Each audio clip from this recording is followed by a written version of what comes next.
Well, let's get into MotoGP and talk about different teams and why we're here.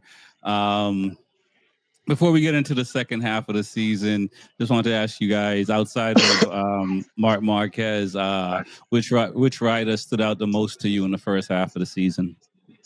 Start with TJ. Um, just right off the top of my head, just because I've been rooting for the Yankees, so I'm gonna be a little biased, but I want to say Marco Bezzecchi. Okay. Obviously, he had his ups and downs for the first couple rounds, but like for someone to bounce back, he came back really, really strong with podiums and back to back and finishing top five. So I think his second half of the first half of the season, um, is most impressive for me so far. Okay, that's what's up. What about yourself, Reese? Who would you say is the standout rider for so far in MotoGP?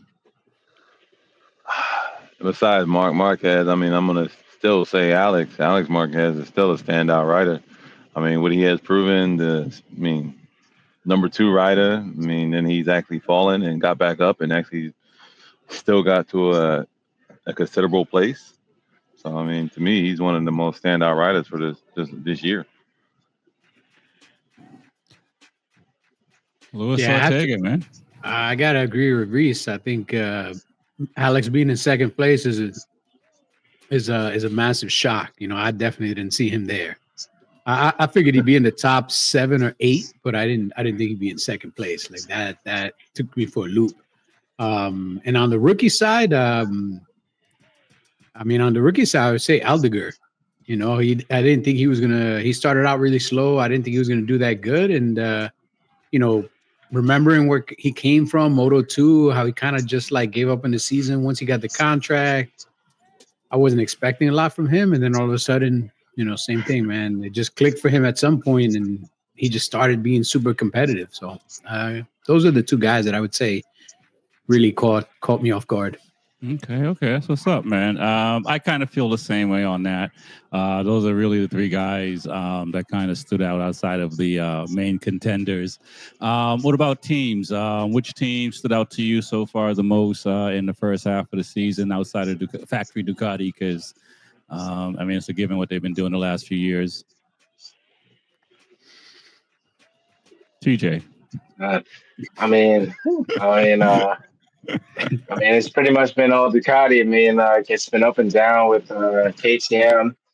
Aprilia had basically one solid You get rider. to pick one, man. You got to pick one I team, know, man. I know, I know, I know, I know. I would have to say KTM because they've been a full squad and they actually you know finish top 10 here and there. So I would say besides Ducati, KTM's probably been the most functional, even though they still have their struggles. But it's tough. Uh, Tough to choose. Tough to choose. Come on, man. You're a Yamaha Suzuki guy. It's not I tough. mean, but polls don't really do much. You know what I'm saying? Like, you gotta have results also. So Okay. All right. Reese, what are your thoughts, man? Which is your I team? Which is mean, the team? besides the Ducati team, Garcini and Factory Ducati, I'm gonna have to go with Aprilia. I mean, surprisingly, what they have done with just one rider is phenomenal. I mean, they have nobody to bounce any kind of ideas on, no knowledge. They're just bouncing knowledge off of one rider instead of two. And that's really tough. I mean, that's tough as they can get just to bounce everything off of one rider. So to see what they have achieved and come with, I mean, that's superior. Yeah, I'll have to agree there with Reese. Aprilia has definitely been the surprise team for me because even though they only have one factory rider right now, even their satellite riders have had flashes of brilliance, and they seem to be getting more and more competitive on a regular basis. The KTM squad has had its ups and downs, and I think they're going to be more competitive in the second half. But right now, for the first half, I think outside of obviously Ducati, but Aprilia would be my big most improved or shockingly improved brand. Yeah, I agree with you there. KTM started to get it together with Maverick a little bit, but Aprilia, I mean, they were, having that much negative press on them for pretty much the first half of the season, and to get some wins and podiums, and even their satellite team is both riders are starting to shine. Obviously, Igura had some injuries early on after he was finishing in the top 10 and stuff like that, and Raul now looks like what he was looking like when he was in Moto 2. So we're moving to the Austria Grand Prix. I believe last year was over 300,000 in attendance. What do you guys think it's going to be like this year for the Austrian Grand Prix? And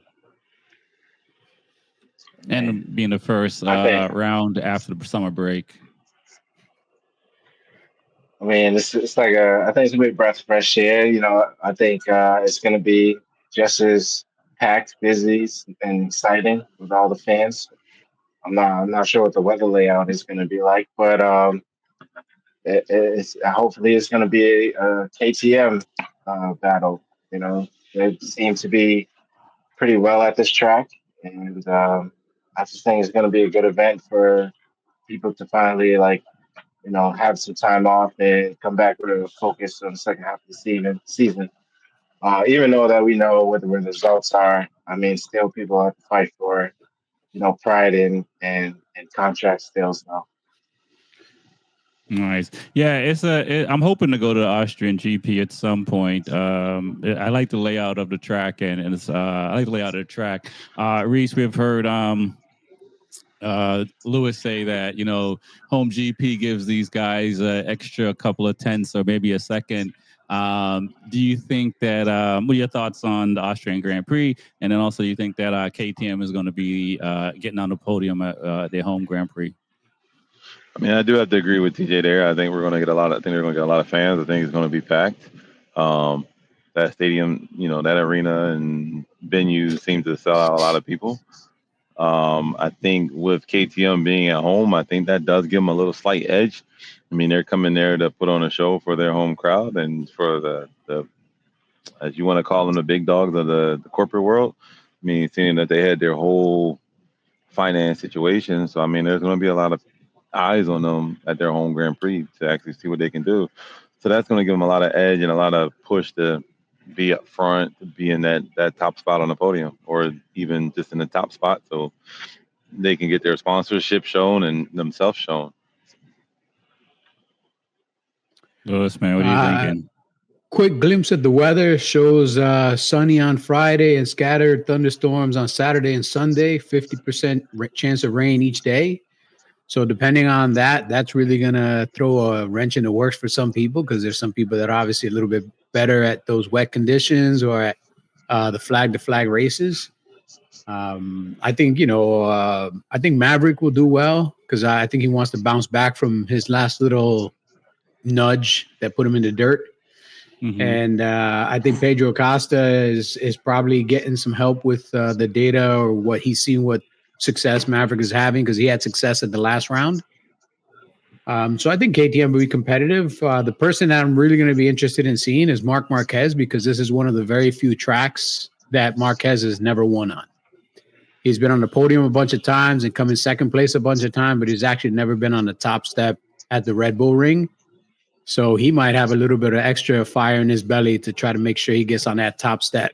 So we'll see how the weekend goes. I mean, obviously he's still the favorite every time he shows up because he's Marc Marquez. But if the rain gets involved, I mean, we saw what's his name win on slicks in the rain because Brad Binder. He timed it just right on the flag to flag. Everybody else pitted, and he said, "You know what? I think I can make it." And so we never know. It's a cool track because it's got a really nice layout. And like you said, they get really big crowds. Like they get 200,000 plus people on a regular basis. So will we see another record-breaking weekend? Maybe. I mean, it depends on the weather. Depends how brave the people are if the weather's really bad. There's too many right-handers, too many right-hand turns. That's why you probably didn't see Mark out there. Yeah, more rights than lefts. So he's got to do more lefts. They got to add some more lefts for him. Let's talk about Miller a little bit and Pramac and those guys. From seeing on social media and stuff like that, there's he might go to World Superbike. He may go to the factory seat. What's more realistic? You think he's going to go factory on Pramac? No, I mean factory on Yamaha. Yeah. I think that's more realistic. Yep. Well, I was just going to say, I think that's more realistic. It's time for Alex Rins to, give it up, give his seat up, not give it up in general, but, I think Jack Miller is good for the seat for sure. I mean, I know you probably want to go younger, but at this state of moment, with Jack being on Yamaha right now, I think it would be a good fit. I agree with TJ. I do. I see him going to factory Yamaha. I see Alex Rins going away. I see Oliveira staying and to be over there with Top Rack. I mean, like you said, you want to go to you be with a younger guy, but just the way it lines up, that's the way I see it falling in play, because you have Jack Miller that has a lot of knowledge coming from Ducati, coming from all the brands. He has a lot of knowledge and a lot of experience in riding, where he can actually help develop the bike, especially if they do the V4 next year. That can help develop the bike a lot easier and a lot better, because he has the knowledge from coming from a V4. You can actually leave Top Rack over there to let him get his feet wet, to let him get his experience in MotoGP. So once they do change the rules in 2027, he can actually slide right in, stay on Pramac one more year, and then slide right into a factory seat. Okay. Well, I think you're both wrong, because there's a thing called a contract, and Alex Rins has one with Yamaha through the end of 2026. So there ain't a seat available at factory Yamaha unless Pramac gets a factory bike on a satellite team. So Jack Miller will not be wearing those blue Yamaha colors next year. Alex Rins can still finish last because he still has a contract. So I think you guys should probably think twice about him being on the factory Yamaha. You can have a contract, but you can still put him over there. I hate to be the contract guy. Nah, you can still have a contract, and you can put him, like you said, put him on that Pramac, and he has still has a factory bike, just in a different color. Yeah, no, and I think that's probably the most viable option for him, especially after stepping in, going to Suzuka, coming in second on the Yamaha, pitching a couple Yamahas into the fifth row of the stadium, but still at least finishing the race in second. I mean, there is a big opportunity for him in World Superbike, but if he has the opportunity to stay in MotoGP, I mean, that's where you want to stay. You want to stay in the biggest show on the planet. You don't want to go. I mean, World Superbike is not the biggest show on the planet. It's a big show, but it's not the big show. Right.